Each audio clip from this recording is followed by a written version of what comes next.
Herkese merhaba. Bugün bal kabağı çorbası yapıyoruz. Hemen başlayalım. Bal kabağım var. Onları soydum, yıkadım ve doğradım. Sebzeleri ne kadar ince doğrarsanız o kadar çabuk pişiyor. İlk olarak şöyle tenceremi alıyorum. Kabaklarımı içine boşaltıyorum. Patates kullanmıyorum. Kereviz ekliyorum.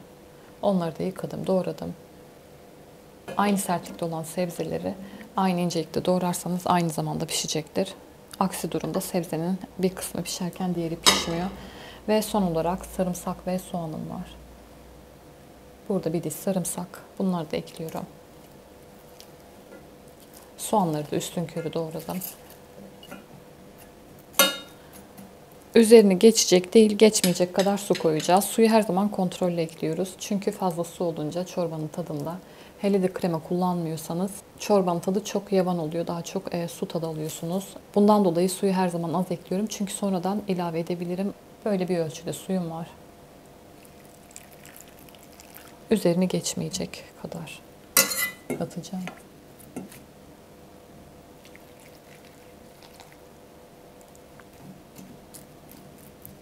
Kapağını kapatıp ocağıma alıyorum. Ve sebzeler yumuşayana kadar pişireceğiz.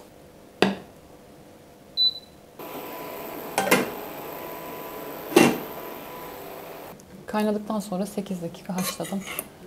Sebzelerim yumuşacık oldu. Şimdi blender çalıştıracağız. Ondan önce her ihtimale karşı suyu fazla gelebilir diye ben suyun bir bölümünü alıyorum. Blenderımı çalıştırıyorum. Pürüzsüz bir kıvam olana kadar devam.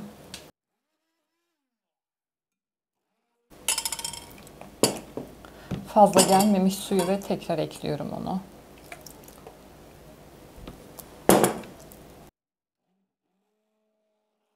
Kıvam bu şekilde.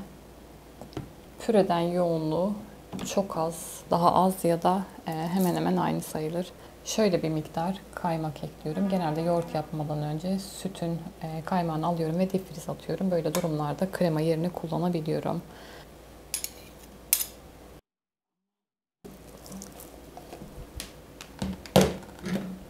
Şimdi yoğunluğunu açacağız ve çorba kıvamına gelecek. Süt kullanıyorum. Bu aşamadan sonra blender kullanmıyorum. Çünkü süt köpürüyor.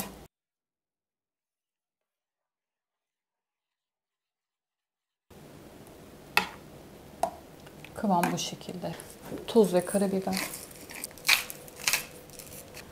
Ocağımı yakıyorum, kaynatıyorum ve kaynayınca tekrar kapatıyorum.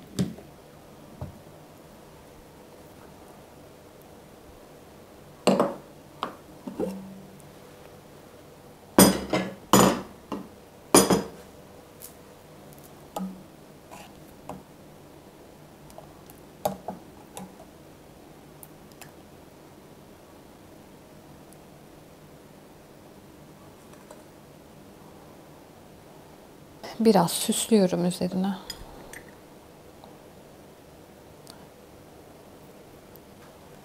Kıyılmış maydanoz.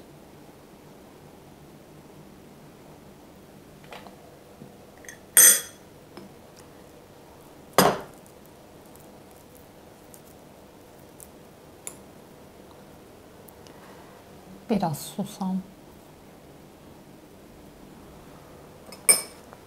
Tadıyorum.